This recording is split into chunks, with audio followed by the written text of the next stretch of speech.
Hello and welcome back. This is video number 7. We're going to talk about how to set up your ad sets. Now, we talked about campaigns briefly before. Ad sets, however, allow you to target specific groups, their locations, their countries, different audiences, their likes, their interests, the budget. You can specify that as well.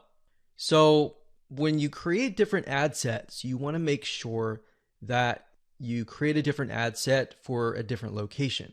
So you don't want to create an ad set with tons and tons of countries together, unless they are perhaps the third world countries. But for the most part, what we like to do is we like to segment and try to create as many different ad sets as possible. That way we kind of get more of a granular view of what's actually converting into page likes. So if we find out that maybe a specific city in a specific country is converting really, really well, then instead of targeting the whole country and losing money that way, you can instead target that specific city. And then your cost will actually drop because the engagement increases, right? So just keep that in mind when you create your ad sets. Now, Facebook is going to ask, what page would you like to promote? So in this case, you want to just click on that and specify that. And if we scroll down, the next section is audience. So we have custom audiences. So unless you are aware of what this is, just ignore it. But basically, custom audiences are, think of lists or email lists, basically, of people that have visited a certain page and hit your pixel. So if you do have a custom audience, you can enter that here. Now, for now, just ignore this. So if we scroll down further, it says location. So people who live in this location, everyone in this location, people recently in this location, or people traveling in this location.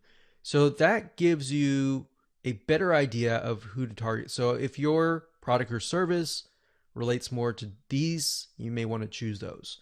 In this case, we always choose people who live in this location. A lot of times it will choose your country by default. So we're just going to click X here, and it's going to say missing audience location. Now, in this case, we want to target the third world countries. So we've got Bangladesh here. And another thing that you have access to is regions. So if you click on browse, what Facebook will do is it'll list out regions. So we've got free trade areas, emerging markets, app store regions, the Europe area. So free trade, we can go to Asia down here. So Asia down here encompasses Australia, Brunei, Hong Kong. So these are actually what we call, some of these are actually tier 1. So we don't want to do that off the bat because that will just increase our costs. So what we like to do is, if you're not aware of what country to target, you can actually simply go to google.com, type in the keyword term list of third world countries, and scroll down and just try to look for it. So it says third world countries 2019. Now, obviously this most likely is going to stay the same throughout the next few decades. But if we go back over here. Okay, so I scrolled down the page and I found a list of third world countries. So we can see a list, we can see the population here. So what we could do is we could sort by population. So as you can see, I mentioned Bangladesh because Bangladesh actually works fairly well in our past campaigns. So we've got that, we've got Ethiopia, we got Congo, Tanzania, Myanmar is another one. Let's see, Myanmar. Okay, so when we go back here, we can type in that country and we just click it like that. Now, I want you to know that some countries may not exist. So you might type in some and think, okay, where is it? It's because some of them just don't have access to Facebook at all, or Facebook hasn't been allowed into that territory yet. Now, if you don't want to enter them one by one by one, you can create a list of them and then enter them and copy and paste them in here by clicking add locations in bulk and going through that process. Next, we have age and gender. Generally speaking, you want to choose something broad. You always want to start out broad and then get narrow later down the road, unless you've done tests before and you know that the age range is a specific group, because otherwise you might be ruling out people who may be within an age range that you're not targeting. That is actually going to be a highly engaged audience. So we're going to leave that as it is. Now, languages. Because we are targeting third world countries, we know that a lot of them speak English, but some of them might be getting on Facebook and they may not speak English. So if that's the case, they're going to see your ad and you're going to pay money to someone who you're essentially not going to be able to communicate to. So we enter English here. Next up, we have detailed targeting. This is very important as well because this will allow you to target on a granular level as to what people's interests are. Now, if you're not familiar with how Facebook interests works, this is basically how it works. So Facebook has what we call a Facebook tracking pixel. And these are pixels that are placed by website owners like us on our websites. And whenever somebody visits those pages, they are then pixeled, or Facebook sees them and they see them visiting, let's say, a barbecue website. So the people that you're targeting are actually interested in that particular interest. So there's different things you can target. You can target, we'll just type in motivational. So we got, you can see motivational quotes here. So that's one. Now, if you type that in again, motivational quotes, sometimes it'll give you suggestions and you can click suggestions and it'll give you a list of other similar interests that are directly related to this particular interest. And you can pick and choose those. Now, I want to say when it comes time to analyzing your data, Facebook will actually tell you where the Facebook page likes come from and based on what targeting. So even if you have several in here, it's okay. Next up, you can specify people of specific Facebook pages, or you can exclude people of that particular page. Next up, we have automatic placements. In other words, where do you want Facebook to show your ads to the right people? So automatic placements, what that means is Facebook will use their artificial intelligence to place your ads. If you click edit placements, you can then specify which places you want your ads to appear.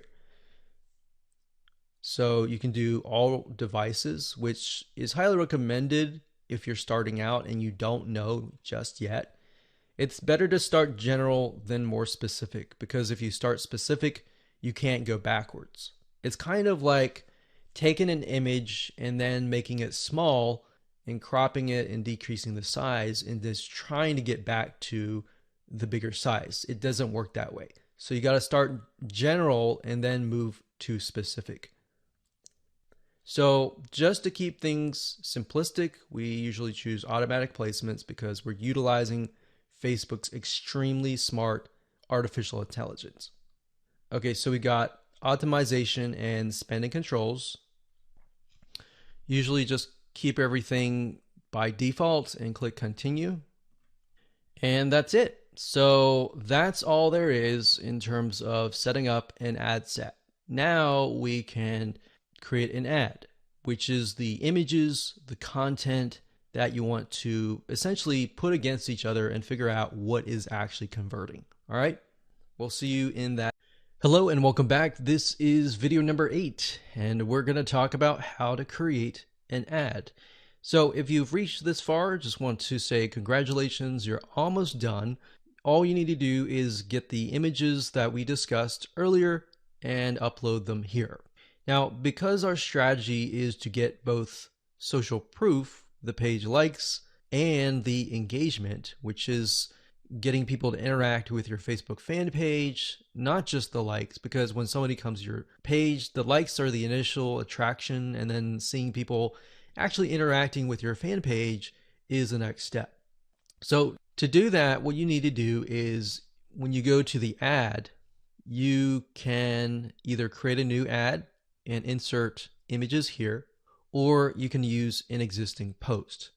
So what you want to do is you want to use an existing post for the majority of time, simply because you want to drive people to that specific post. You want people to interact, and it's a two bird with one stone. So in this case, you're not just driving people to an ad that is not on your Facebook fan page, but you're instead driving people to a post that is on your page. So you're getting the engagement, you're getting the likes. And the more money you put into it and the lesser you spend in terms of the likes, that will actually help you double or triple the social engagement.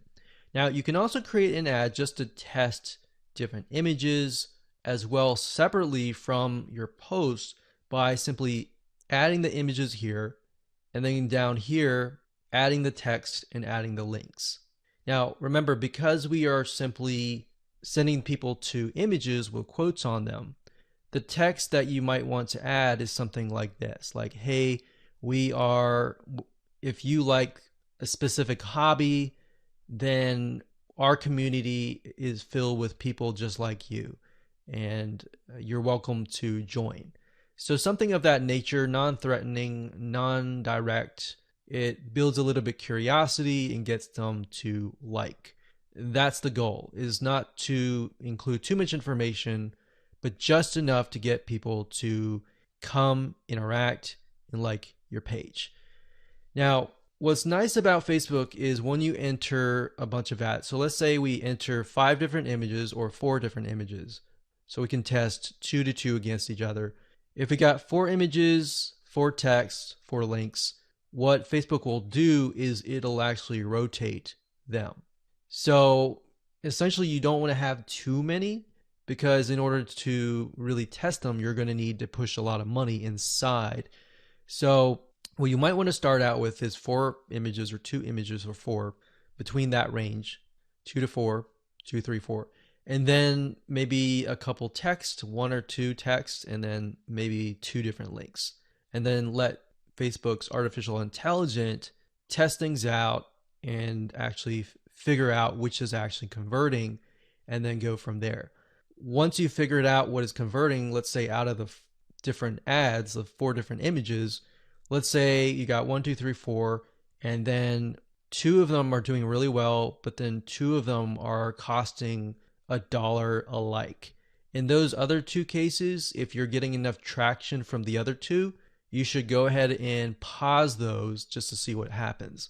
Now, you want to run them at least for 48 to 72 hours so that you allow Facebook's algorithm to adjust. Because a lot of times you're not going to see results immediately. Sometimes you will, but different scenarios are going to be different. So that's pretty much it. So as a recap, add the images here, add the text, add the links, click continue, and then your Facebook ad will get approved. Now, bear in mind that if you're beginning and you're just getting started, it's going to take a lot longer to get approved. But as you get more likes, like your likes go up to 10 or 20,000, and you begin to run more ads and you spend more money, then your reputation will go up and then your ads will get approved. Now, that's not a guarantee because no one really officially knows, but this is just based on tests. All right, so I hope you enjoyed that. Just keep it simple and apply it, and there you go.